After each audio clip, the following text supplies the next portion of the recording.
সবার প্রিয় খাবার নিয়ে আমার ছড়া গুচ্ছ, খোলা মনে বলে যাব করবে না কো তুচ্ছ।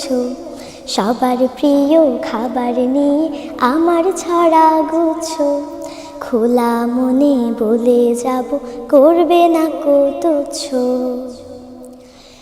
আব্বুর প্রিয় কোলে পিঠা, আম্মুর প্রিয় পোয়া, খালার প্রিয় খেজুর গুড়, খালুর প্রিয় মোয়া, নানুর প্রিয় বিচি কলা, নানার প্রিয় রুটি, দাদির প্রিয় হাকিম জর্দা, দাদার পানের ঘুটি। সবার প্রিয় খাবার নিয়ে আমার ছড়া গুচ্ছ, খোলা মনে বলে যাব করবে না কো তুচ্ছ। আপুর প্রিয় চিরা মুড়ি, ছোট